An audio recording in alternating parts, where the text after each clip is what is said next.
आयोजन किया गया है, जिसमें नेपाल से बहुत प्रतिभागी भाग लिए हैं। ये हम लोगों के लिए सौभाग्य की बात है कि सरकार भी अब ज्योतिष वास्तु से संबंधित संस्थाओं को प्रोत्साहन दे रही है। बिहारी था, ये पाटलिपुत्री था जिसने जीरो दिया। जीरो के बाद ही कोई गणित की परंपरा आगे बढ़ी। इस कार्यक्रम में मित्र राष्ट्र नेपाल से विद्वानों की एक बहुत बड़ी टोली आई है। गुरु ग्रह जो है अभी बहुत अतिचारी हो गए हैं। जब भी गुरु ग्रह अतिचारी होते हैं तो कुछ न कुछ विश्व में घटनाएं होती हैं, प्राकृतिक उत्पात होता है। आवाज जनता की।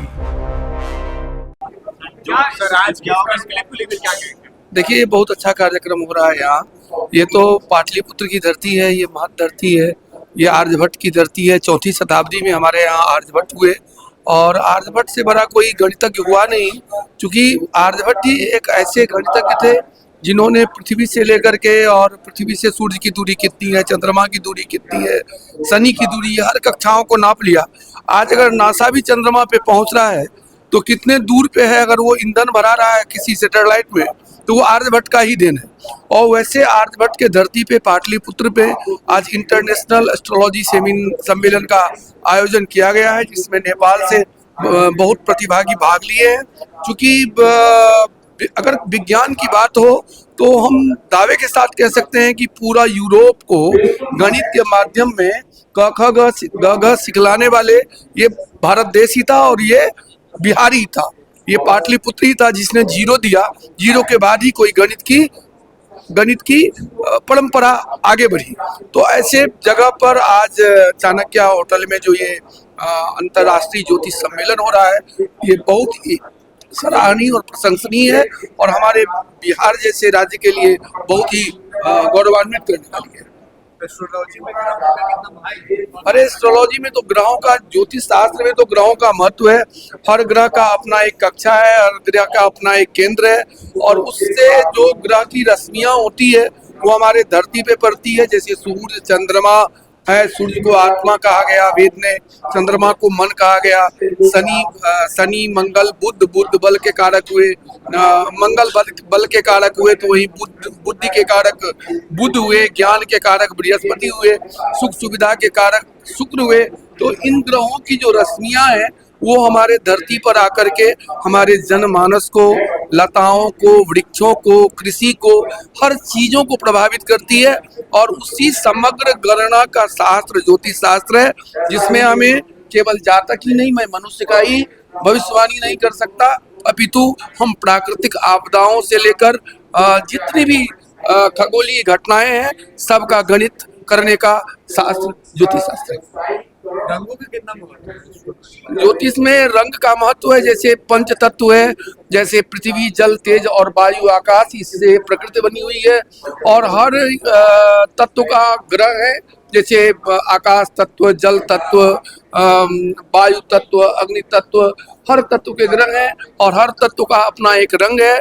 अगर उसमें विसंगतियां हैं, जैसे जल में अगर हम अग्नि डाल देंगे तो निस्तेज हो जाएगा, अगर अग्नि में हम वायु को रंग डाल देंगे तो हवा इतनी तेज हो जाएगी कि आग से दान हो जाएगा। तो जिसमें जो कलर है उसकी साम्यता, जिसके साथ जिसकी मित्रता है, उसको उपयोग कर करके और वास्तु के हिसाब से देखा जाए तो कलर के हिसाब से आप अपने वास्तु को ठीक कर सकते हैं, कलर के हिसाब से आप अपने जीवन को ठीक कर सकते हैं, कलर के हिसाब से आप अपने जो ऊर्जा है आपकी, उस ऊर्जा को आप बढ़ा सकते हैं। तो हर व्यक्ति के लिए हर कलर होता है, इसकी गणना ज्योतिष शास्त्र में की जाती है। एस्ट्रोलॉजी के हिसाब से लोग भविष्य को भी जान सकते हैं कि भविष्य का कैसा होगा। बिल्कुल बिल्कुल, ये आज से नहीं। अभी राजनीतिक चर्चाएं अगले सीएम के रूप में, देखिए, अभी अगले सीएम की बात तो नहीं, इसकी तो गणना करनी पड़ेगी क्योंकि ये तो राजनीतिक बातें हैं। परंतु अभी जो आकाश मंडल में ग्रह गोचर की स्थिति देखता हूँ तो मंगल में शनि की जो युति है ये कुछ आश्चर्यजनक परिणाम देने वाले होंगे, अकल्पनीय परिणाम देने वाले होंगे। और राहु शनि की, मंगल और शनि और केतु की जब भी संपात होती है ना तो बहुत तरह के आपदाएं भी आते हैं। तो बहुत प्राकृतिक आपदाओं को भी झेलना पड़ सकता है। हो सकता है कि भूकंप आदि पीड़ाएं उत्तर दिशा से होकर के देश को थोड़ा दिक्कत उपस्थापित कर सकता है।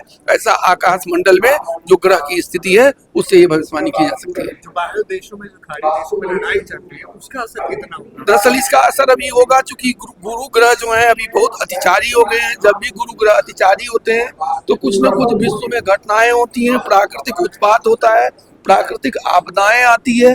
और अभी के समय में गुरु अतिचारी है, साथ ही मंगल और शनि का युति है, जो विश्व के लिए ऊर्जा के लिए बहुत अच्छा नहीं कहा जा सकता। कुछ भी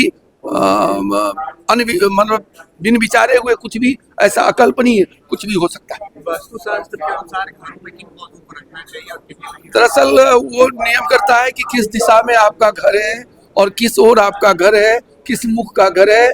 जिस मुख का घर होगा उससे संबंधित जो पौधे होंगे वो आप लगाएं, वो वैसा कलर उसको करें, वैसा रंग वहाँ दें, तो वास्तु के हिसाब से आपके घर में काफ़ी ऊर्जाएं प्रभावित होगी, पॉजिटिव ऊर्जा आएंगी, सकारात्मक ऊर्जा आएंगी और उस ऊर्जा के बल पर आप अपने जीवन को अच्छे से जिएंगे। कुछ ऐसे टिप्स बता दीजिए जो हर व्यक्ति के लिए हेल्पफुल हो। दरअसल देखिए, टिप तो ये है कि अगर आप नित्य उठते हैं तो सूर्य भगवान को जल देना, क्योंकि ग्रहराज कहा गया है सूर्य को। तो अगर कोई भी ग्रह का कुप्रभाव हो तो भगवान सूर्य को जल से अर्घ दें, नित्य सूर्य वंदन करें। सूर्योदय से पहले अगर उठें तो ग्रह जनित पीड़ाओं से आपको मुक्ति मिलेगी और सूर्य का अनुवर्जन करने से आपको कई ग्रहों की समस्याओं से निजात मिलती है। ज्योतिषाचार्य डॉक्टर राजनाथ झा, ज्योतिर्वेद विज्ञान संस्थान, पटना। ये कार्यक्रम अंतर्राष्ट्रीय स्तर पर आयोजित किया गया है। इस कार्यक्रम में मित्र राष्ट्र नेपाल से विद्वानों की एक बहुत बड़ी टोली आई है, जिसमें लगभग 80 सदस्य हैं। इसके अलावा मलेशिया से, हांगकांग से, भूटान से, मॉरिशस से कई देशों के प्रतिनिधि, विद्वान, ज्योतिष, वास्तु और तंत्र के ज्ञाता इस कार्यक्रम से जुड़े हुए हैं। हमारा प्रयास है कि इस कार्यक्रम के माध्यम से इस क्षेत्र में, ज्योतिष, वास्तु और तंत्र के क्षेत्र में जो भ्रांतियां हैं उसको दूर किया जाए और साथ ही साथ बिहार को विश्व के मानचित्र पर और राष्ट्र के मानचित्र पर अर्थात भारत के मानचित्र पर उसको एक शोभाजनक स्थिति में स्थापित किया जाए। ये बिहार के लिए एक बहुत बड़ा गौरवपूर्ण क्षण है। आज के सत्र का उद्घाटन जो आप लोगों के सामने बिहार सरकार के माननीय मंत्री डॉक्टर प्रोफेसर अशोक चौधरी जी ने किया, जो बिहार सरकार के ग्रामीण कार्य विकास विभाग के मंत्री हैं। ये हम लोगों के लिए सौभाग्य की बात है कि सरकार भी अब ज्योतिष, वास्तु से संबंधित संस्थाओं को प्रोत्साहन दे रही है और हमारा सहयोग करके इस पुरातन विद्या को, ज्योतिष को, जो वेद का एक अंग है, 6 वेदांगों में इसकी गणना होती है, इसे वेद पुरुष का नेत्र कहा गया है, उसके प्रचार प्रसार और संवर्धन में सहयोग किया जा रहा है। ये एक बहुत बड़ी बात है।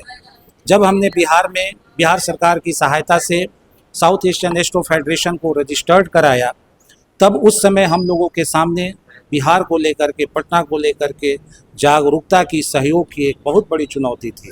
लेकिन अब हम आशा करते हैं कि इस कार्यक्रम के बाद हमें हमारे समाज के बीच जागरूकता आएगी और उसका फ़ायदा, उसका लाभ ज्योतिष, वास्तु और इससे संबंधित विद्याओं को प्राप्त होगा। इस आयोजन में हमारे जितने भी गणमान्य अतिथि पधारे हैं वो अपने अपने क्षेत्र के विशिष्ट विद्वान हैं। नेपाल राष्ट्र के राजगुरु भी पधारे हैं एक अतिथि के रूप में। नेपाल संस्कृत यूनिवर्सिटी के डीन पधारे हैं। कई विश्वविद्यालयों के कुलपति पधारे हैं। इसके साथ साथ बिहार सरकार के विभिन्न पदाधिकारी यहाँ पे पधारे हैं। मैं सभी का हृदय से उनके सहयोग और इस कार्यक्रम में सम्मिलित होने के लिए आभार व्यक्त करता हूँ। उस समय मैं संस्थापन समिति में था और इंटरनेशनल कमेटी में सह अध्यक्ष हूँ। एस्ट्रो, वास्तु एंड तंत्र जो हब है, एस्ट्रो, वास्तु एंड वैदिक साइंसेज हब, उसका मैं मार्गदर्शक हूँ। और ये मेरे लिए बड़े गर्व की बात है कि मैं इस वैदिक विद्या के संरक्षण, संवर्धन के लिए लग करके और इस विद्या का प्रचार प्रसार हो, इसको सम्मान प्राप्त हो और समाज को इसका विशिष्ट लाभ प्राप्त हो, इसके लिए सक्रिय बहुत बहुत धन्यवाद। नहीं, ज्योतिष तो एक विज्ञान ही नहीं, पराविज्ञान, महाविज्ञान है। साइंस की जो पद्धति है वो अलग है, और जो ज्योतिष की पद्धति है, इससे संबंधित विद्याओं की पद्धति है, वो अलग है। ये कॉस्मोलॉजिकल साइंस है, जो वाइब्रेशन, जो व्यक्ति का, वस्तु का, हर संसार में जितनी भी व्यक्ति वस्तु है उसका एक ऊर्जा कन्फिग्रेशन होता है। ग्रहों के माध्यम से हम उसी एनर्जी कन्फिग्रेशन को जान करके पॉजिटिविटी और निगेटिविटी का ज्ञान करते हैं, और फिर उस पॉजिटिविटी और निगेटिविटी को उसको मैनेज करने के लिए हम मंत्र, पूजा पाठ, रत्न, ये सारी चीज़ें ज्योतिष समाज उस व्यक्ति को, उस जातक को प्रिस्क्राइब करता है, और ये सब चीज़ें काम करती हैं। अगर कोई व्यक्ति मना करता है कि मुझे ज्योतिष पे विश्वास नहीं है, तो उसको इसका सम्यक अध्ययन करना चाहिए। बिना अध्ययन किए, बिना जाने आप किसी चीज़ को कैसे नकार सकते हैं? ये तो वेद पुरुष का नेत्र कहा गया है 6 अंगों में, और वेद तो वेदो अखिलम धर्म मूलम, वेद समस्त धर्मों का मूल है, और समस्त ज्ञान विज्ञान वेद से ही निकले हुए हैं। तो ज्योतिष मिथ्या कैसे हो सकता है? हमें उसको एक दृष्टिकोण, पॉजिटिव दृष्टिकोण लेकर के समझने की ज़रूरत होगी। जब हम उसको पॉजिटिव, सकारात्मक दृष्टिकोण से किसी विषय वस्तु को समझने का प्रयास करेंगे, उसके बाद वो सत्य है या असत्य है कहना उचित होगा। लोग बिना कहे, बिना पढ़े लोग बोल देते हैं, ये ठीक बात नहीं है। आप पहले उसको समझिए, उसका ज्ञान अर्जित कीजिए, उसका प्रैक्टिकल कीजिए। ये प्रैक्टिकल साइंस है, इसमें विज्ञान के उच्चतम बिंदु पे पहुंचे हुए लोग कार्यरत हैं। मैनेजमेंट के क्षेत्र में कार्य करने वाले लोग शामिल हैं। डॉक्टर्स आज एस्ट्रोलॉजी को प्रमोट कर रहे हैं, तो क्या वो गलत हैं? क्या उन्होंने साइंस नहीं पढ़ा है? तो हमारी एक सबसे बड़ी कमी क्या है कि हम किसी विषय वस्तु को जाने समझे बिना उसको नकार देते हैं। बहुत बहुत धन्यवाद। Big dreams need the right foundation. At Vidya Vihar Residential School, holistic education goes beyond classrooms. World-class facilities, caring houses, nutritious food, advanced labs, vast playgrounds, and inspiring mentors come together to nurture every child. Here, learning is balanced, values are lived, and every student truly belongs. Vidya Vihar Residential School, where learning transforms futures.